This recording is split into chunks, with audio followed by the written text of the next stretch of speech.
Muy buenas tardes, ¿cómo están? Nuevamente transmitiendo en vivo desde la página del CIAM Hofesh, el Centro Integral para Personas Mayores de AMIA. Esto es Café Literario, siendo las 16:29 minutitos ahí, un poquito más, de este miércoles 14 de febrero 2024. Un enorme placer nuevamente estar acá para compartir un ratito acerca de literatura, de libros, de historias y bueno, esto que nos gusta y que hace un tiempo ya que venimos haciendo con cambios, bueno, adaptándonos a los cambios que hubo en los últimos años, siempre para quien por primera vez se conecta, siempre me gusta contar cómo nació este café literario, que si bien originalmente era el nombre de un taller presencial antes del 2020,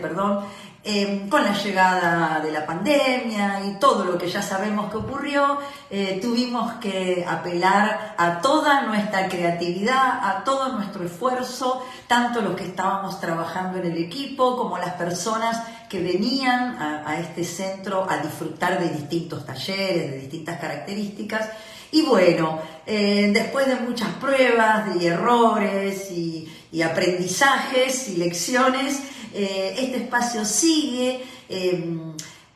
Consideramos que más allá de esa circunstancia, que ojalá nunca vuelva a repetirse, lo importante es que hemos aprendido que los talleres pueden tener distintos formatos, que una cosa no implica tener que elegir una u otra, que conviven perfectamente ambas modalidades, que complementan a veces alguna actividad, alguna idea, alguna rutina, que no necesariamente se tiene que superponer con lo que haces en forma presencial, que lo podés ver diferido, lo podés ver grabado, lo podés compartir con otras personas que tal vez ni siquiera, si no, saben de nuestra existencia. Y bueno, y ahí se va tejiendo despacito una red que tiene que ver con esto, de compartir un ratito, de leerlas y leerlos a través del chat. A veces estas conversaciones siguen a través del mail, otras veces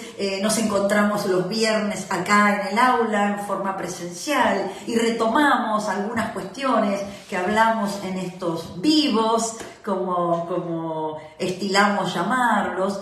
Y bueno, hago este raconto porque me parece que vale la pena también historizar un poco cómo surgen las cosas. A veces surgen no por una buena noticia, a veces surgen por una necesidad, por una urgencia, y cómo luego después pueden instalarse sin grandes pretensiones, simplemente pasar un rato agradable, compartir algo de lo que veo que muchas y muchos de ustedes les gusta, que es a veces quedarse en el pie de página, a veces un poco, como se decía antes, y a mí me gusta la palabra filosofar acerca de determinados temas, siempre buscando información, siempre buscando documentarnos y compartir información que sea buena información, ¿no? En el sentido de que haya una fuente.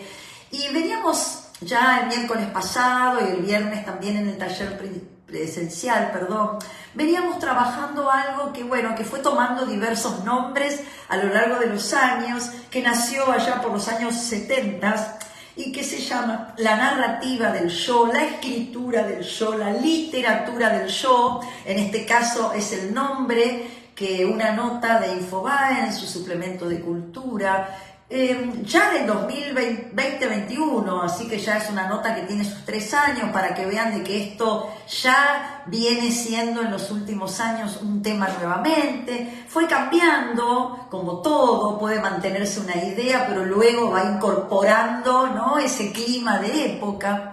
Y hoy tenía ganas de complementar un poco lo que veníamos ya viendo a través de esta nota que me pareció jugosa, me pareció interesante y que nos puede seguir ilustrando acerca de este género que por momentos se hace difícil de clasificar, pero que evidentemente, como su nombre lo indica, involucra, vamos a ver después que en formas más directas y a veces no tan directas, a la misma persona, a ese autor, a esa autora, va a estar involucrado con datos concretos, con hechos concretos de su propia vida. Hasta ahí más o menos habíamos llegado. No cumplí con el ritual de cada miércoles, que es saludar. Bien, saludo. Tampoco me saludó nadie del otro lado, así que tal vez están esperando que yo lo haga. Bueno, muy buenas tardes y noches para quienes me escuchan después. Buenos días, dependiendo de dónde están y en qué momento lo escuchan. Un saludo para todas las personas que nos acompañan en este espacio de cada miércoles, en todas las versiones y formatos. Lo importante es que esto les llegue de algún modo y les sirva y les guste y lo disfruten. Les decía que la nota data del 2021, las autoras son Aina Vidal Pérez y Neus Roger y se llama Literatura del Yo, historia de un fenómeno que explotó gracias a Internet. Así se llama el título, ¿no? Así titula Infobae la nota. Y algo que ya habíamos visto, pero que lo dice ahí en el copete muy cortito, que esta terminología, esta suerte de género, ya aparece allá por los años 70 de la mano de Serge Dubrovsky con la publicación de su libro, el francés Serge Dubrovsky, Fils, Hijos, así ya casi, 6 décadas, y a partir de ahí él usa una terminología, usa una palabra que es la autonovela, la autoficción. Hola Luisa, hola Sandro, muy buenas tardes a ambos. Y bueno, el resto también ahí puede sumarse y dejar su saludo. Algunos saludan después, acá está todo bien, lo importante es que sea con buena onda. Entonces les decía que ya en los años 70 algunos autores refieren de que puede tener alguna, digamos, conexión con que también en los años 70 el impacto que produce el psicoanálisis, no solamente en paciente y terapeuta, sino a nivel cultural, ¿no? Esta idea que trae el psicoanálisis que va acá, ¿no? Con la literatura van a ser ahí un entramado súper interesante. Por supuesto, como todas las características, digamos, las categorías, quiero decir, no hay que quedarse en eso, ¿no? En la etiqueta, y no sea cosa que esos tecnicismos, las categorías a veces nos privan, nos impiden disfrutar de lo que estamos por leer, o en este caso porque hablamos de literatura, ¿no? Pero con el arte en general. Está bueno poder analizarlo, está bueno poder contextualizarlo, pero tampoco que eso nos cercene la espontaneidad, la libertad de poder dejarse llevar por una buena novela. Ahora es cierto que, como pasa con todo, hay de todo, ¿no? Acá no estamos diciendo si son buenas o malas, hay productos que tienen más éxito que otros, algunos que aprovecharon una beta de la moda y se subieron, siempre pasó y siempre pasará. Pero lo cierto es que hay algo ahí interesante, ¿no? Hola Cora, ya te extrañamos, es siempre primera entre los saludos y ya estaba esperando ahí que aparecieras. Muy buenas tardes, un placer enorme saberte ahí conectada en el vivo. El género entonces va a ir tomando características propias y durante estos últimos años otra vez como que se puso ahí un poco de moda, un poco en el centro de los debates. Una de las denominaciones es la autoficción, que ahí, ¿no? Esta palabra compuesta uno podría decir contradictoria, ¿no? Te hace ruido, como lo propio, voy a ficcionar lo propio. Entonces, ¿hasta qué punto sigue siendo lo propio si ya estoy introduciendo elementos? Entonces, ahí cuesta un poco a veces, pero me parece que ya el ejercicio está bueno hacerlo porque eso nos flexibiliza, ¿no? Y nos permite jugar frente a ciertas producciones literarias, frente a lo novedoso que esto puede ser de importar estilos de otras disciplinas y poder contar la propia historia a través de técnicas donde no necesariamente es la autobiografía, que era lo que conocíamos y que no vamos a hablar de eso exactamente, ¿no? Lo cierto es que la autoficción, según dice la nota, se ha convertido en un fenómeno literario internacional que ha pasado a engrosar las listas de publicaciones en grandes y pequeñas editoriales. Paralelamente, ha generado que parte de la crítica literaria se haya consagrado a teorizarla o a disputarla. Convertido ya en etiqueta, el término es perfectamente reconocible por el lector avesado, aunque sus contornos parecen no estar todavía definidos. Emanada de la tradición francesa, en su progresiva expansión han proliferado otros conceptos en su órbita, como autobiograficción, autobiográfica, novela autobiográfica, biografía ficcional, autonovela, escritura del yo. Parece acabar generalizándose, quizás a veces demasiado a la ligera, el término autoficción para definir aquellas obras que hibriden formas novelísticas y autobiográficas. Me encanta el verbo hibridar, muy de la posmodernidad. En otras oportunidades hemos hablado de que una de las características de la posmodernidad, específicamente hablando de literatura, tiene que ver con que ya no es tan fácil categorizar, etiquetar, y que si sos esto, vas a dedicarte toda la vida a esto y no podés ser esto también, ¿no? Con la llegada de la posmodernidad o modernidad tardía, dependiendo de dónde saquen la información, de dónde se nutran ustedes, lo cierto es que hay algo de esto de cruzar, ¿sí? Y mezclar. Yo la vez pasada ponía un ejemplo que me parecía concreto, que si bien viene más del cine, pero que me parece justamente que ahí nos muestra con más claridad el ejemplo, ¿no? El género documental. Hace mucho tiempo que el género documental es un género que, si bien va a tomar archivos y se documenta, ¿no? Donde hay información comprobable, lo cierto que siempre se hace un recorte para que sea más llevadero, para llegar a un público más amplio. Pueden ser distintas las razones, no tienen que ser solamente comerciales, pero lo cierto es que aún en el género documental hay un sesgo. Hay alguien que subjetivamente va a hacer un recorte de la realidad, porque si no, no sería cine, sería la realidad misma. Es imposible reproducir lo mismo que está ocurriendo si, cuando queremos hacer arte, porque si no, no sería arte, ¿no?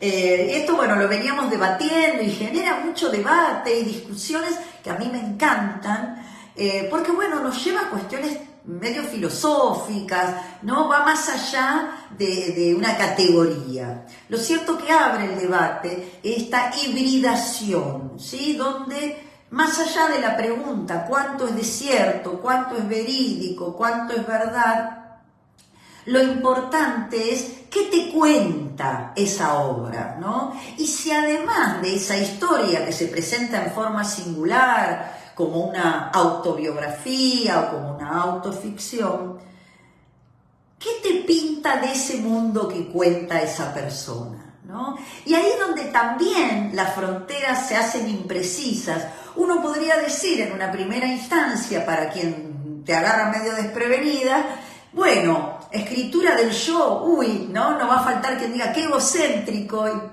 Bueno, ¿no? En la frase misma está el yo, ¿no? Como que es muy fuerte.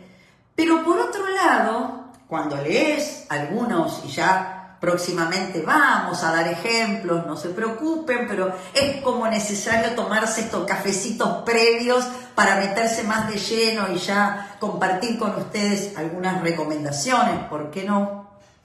recomendaciones o experiencias que he tenido con algunos exponentes de este género, pero lo cierto es que ahí también cuesta saber si solamente estamos entrando en un diario íntimo de una persona cuando decide escribir este tipo de narrativa, o mientras se encuentra a ella misma, cuenta también un tiempo, cuenta también un lugar, cuenta también una aldea, como decía la frase, ¿no? Píntate a ti mismo y pintarás tu aldea. Eso, que suena tan antiguo, y que lo es, por cierto, no ha perdido vigencia, ¿no? Entonces, habrá quienes no, que se contenten con contar una historia donde va a ser muy intra, ¿no? Donde a lo sumo hará alguna pintura, digamos, acerca de su núcleo familiar o ¿no? Alguna pincelada, pero que otros, esta historia de narrarse a sí mismo, también, en algunos casos deliberadamente, en otros a pesar del autor o la autora, nos va a estar dando cuenta de una época, de un momento particular, de una sociedad en particular. Y ahí se pone, para mi gusto, más interesante aún, ¿no? Fue, como habíamos dicho en su momento, en la contratapa de la novela de Sergei Dubrovsky de 1977, Hijos, donde aparece por primera vez el término autoficción. Esto ya lo habíamos comentado el miércoles pasado, lo estoy refrescando. Una ficción de acontecimientos estrictamente reales. Los acontecimientos inspiran a algo que termina siendo una construcción ficcional. Para distinguirla de las sencillas formas autobiográficas que recién mencionamos, Dubrovsky venía a completar el estudio de otro francés, que también nombramos el miércoles pasado, Philippe Lejeune. Philippe Lejeune, teórico, que además de novelista, que va a escribir y va a dar cuenta de lo que él llama el pacto autobiográfico. ¿Qué quiere decir esto? Que para que eso ocurra no tiene que ser posible la identificación entre el autor y el narrador protagonista de una novela. Si bien va a narrar su propia historia, hay un distanciamiento que parecería, según Philippe Lejeune, necesario para poder abordar esa. Si no, sería una autobiografía, que era un poco lo que intentaba explicar antes, y por suerte vino este teórico a poder explicar lo que yo no puedo, ¿no? Ese pacto autobiográfico. Tiene que haber un distanciamiento, ¿sí? Que no es solamente si está contado en tercera persona, no es un mero cambiar de primera a tercera, sino que es realmente, y para eso hay técnicas, ¿sí? Para todo hay técnica, entrenamiento. Después, por supuesto, hay habilidades que ya traemos con nosotros, o que en nuestra familia fueron despertadas, etcétera, etcétera. Pero lo cierto es que hay técnicas y que se enseñan y se aprenden para, bueno, poder tener resultados más satisfactorios en esa búsqueda. Dubrovsky no solo acuñó un término, sino que también inauguró un debate crítico literario encendido todavía hoy, más de 40 años después, y que no pretendemos agotarlo en este taller, ni mucho menos, sino todo lo contrario. Siempre que se debata algo y sobre literatura, bueno, eso está buenísimo, quiere decir que nos podemos permitir seguir pensando, nos podemos permitir seguir dudando y seguir debatiendo, intercambiando ideas. Eso es súper sano, creo. A pesar de los esfuerzos que hubo una narrativa en los años 60 donde decretaba la muerte del autor, ¿no? Había una idea que tenía que ver también con esta idea de democratizar de alguna manera sacar de los lugares elitistas a los artistas y que el arte estuviera al alcance de toda la comunidad, de toda la sociedad, aparece como una supuesta muerte del autor. Sin embargo, la producción y publicación de las llamadas escrituras del yo reconocen un gran desarrollo muy significativo a partir de la década de los 70. Otro estudioso, fíjense que hay mucha gente interesada en esto, Philippe Gasparini, también nacido en 1953, también interesado en investigar un poco, porque muchas veces un fenómeno literario, un género literario, también te lleva a poder documentarte y observar algo del clima de una época. Entonces Philippe Gasparini apunta a un contexto sociocultural y dice que fenómenos tales como el auge del psicoanálisis, la sensibilidad cultural postmoderna, el triunfo de la individualización y la globalización pueden tener que ver con desarrollo tan significativo a partir de la década de los 70. También otro crítico que dice, Manuel Alberca, dice, en la medida que se consolida el capitalismo globalizado, van a aparecer estas identidades narcisistas con la figura del autor que va a estar continuamente promocionada por los medios de comunicación. Hay también una mirada crítica desde otro lugar, desde otro punto, que también está bueno tener en consideración. Así que hay pensadores que debaten sobre esto, no hay un consenso, pero lo cierto es que este género está dando que hablar, y vamos a aprovechar, esta corriente. Vieron que las cosas a veces se hablan un tiempo, después parece que desaparecen y vuelven, ¿no? Son como las mareas, ¿sí? Nos interesa todo lo que sume, lo que abra, también a descubrir, ¿no? Otros estilos, a no quedarnos siempre con los consagrados, las consagradas, que por algo lo son y las respetamos y las leemos, pero que también está bueno poder incursionar en autores y autoras que se atreven a jugar también, a experimentar con ciertas técnicas que a lo mejor no son tan convencionales. Entonces, acá esta escritura del yo puede ser un camino también.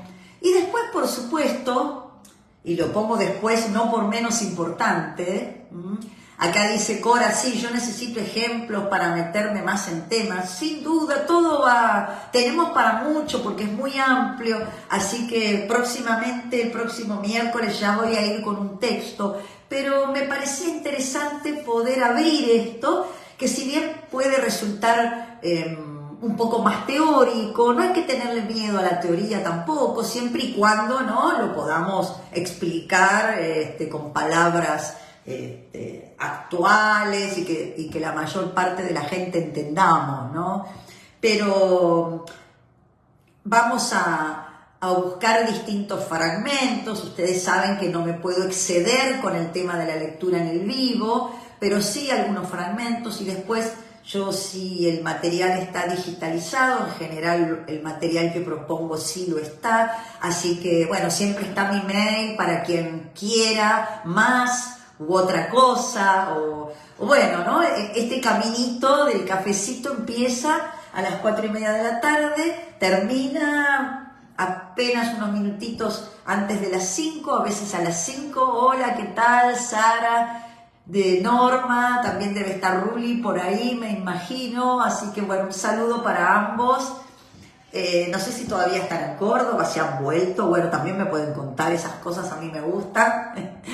Entonces les decía, el cafecito inicial es cuando nos conectamos 4:30 en vivo, con aquellas personas que pueden conectarse al vivo, otras personas en diferido, pero después sigue la comunicación por mail para aquellos que tengan ganas de esto, ¿no? Como decías, Cora, un ejemplo, un texto. El viernes pasado en el taller presencial leímos un texto. Después te lo voy a mandar. De paso les comento que hemos trabajado sobre algunos textos, ya hemos empezado a trabajar sobre algunos textos que tienen algunas de estas características de la escritura del yo, y vamos a seguir este viernes también presencial. Pero bueno, para no marear con información y demás, está siempre el recurso de mi mail para tener material anexo. También de Ruli, de mi hermana. Bueno, qué bueno, qué bueno, un placer a la hermana, que no sé el nombre. Bueno, un gusto. Desde las sierras mirando el río. No puede ser. Qué lindo, desde las sierras mirando el río. Bueno, para mí es que me metan en ese paisaje, ya es un orgullo, un honor, realmente poder llegar hasta ahí.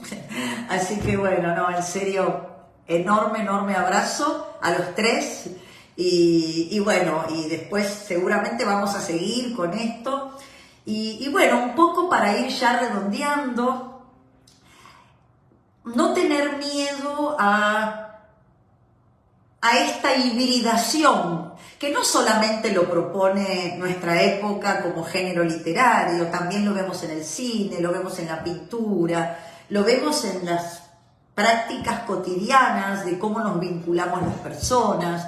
Puede tener aspectos discutibles, atemorizantes, puede generar confusión, pero también aparecen posibilidades, diversión. Y esta idea de poder traer, ¿sí?, estilos de otras formas de escritura, ¿no? A veces pusimos ejemplo, bueno, alguien que se dedica a la ciencia puede utilizar su saber para meterlo en una historia ficcional y seguir hablando de ciencia.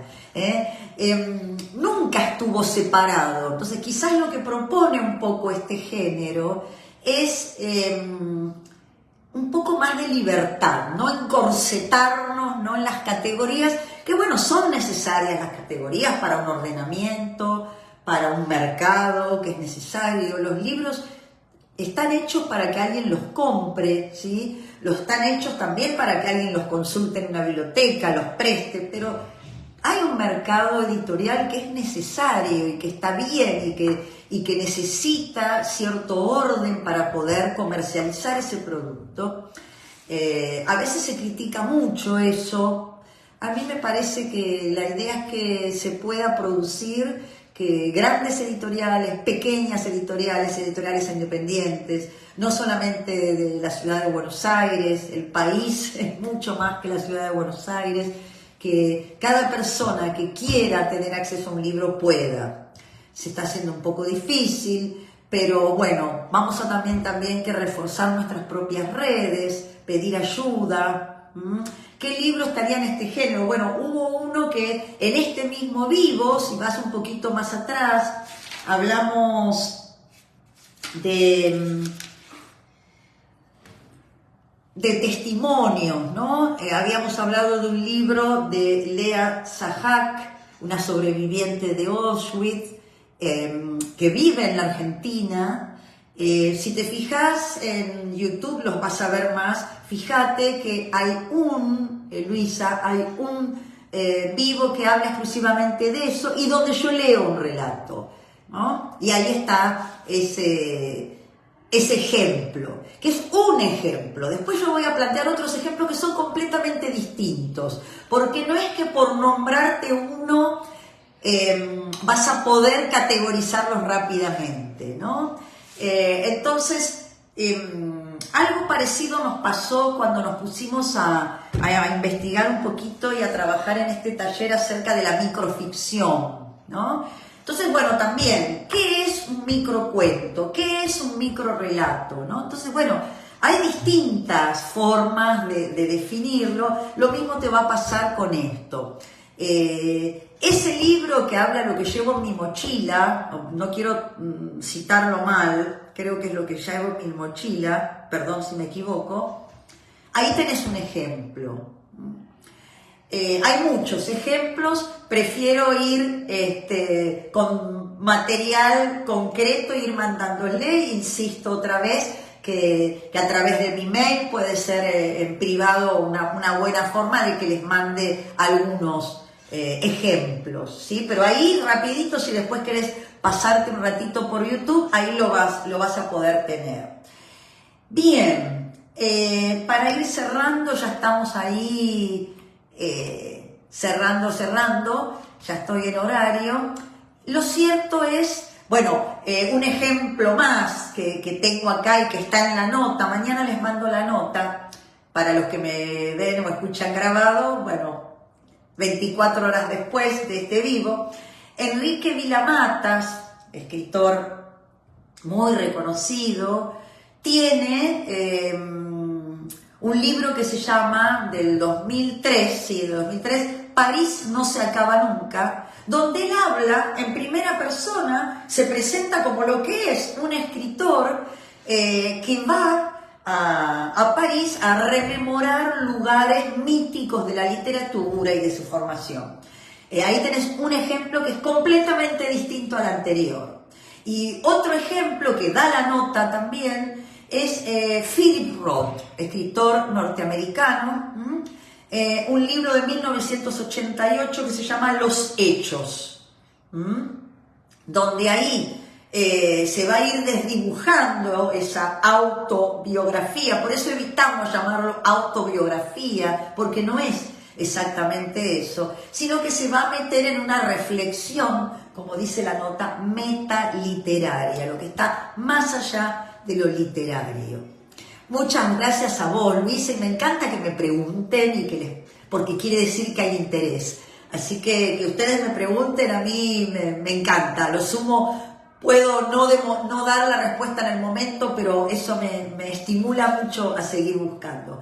Así que muchísimas gracias a los que están en Buenos Aires, a los que están en otro lado. Espero que los que no han tenido luz en estos días, que son muchísimas personas en la ciudad de Buenos Aires que están sin luz, espero que estén en vías de recuperar la normalidad. Les mando un enorme abrazo, como siempre les digo, un enorme placer también compartir con ustedes.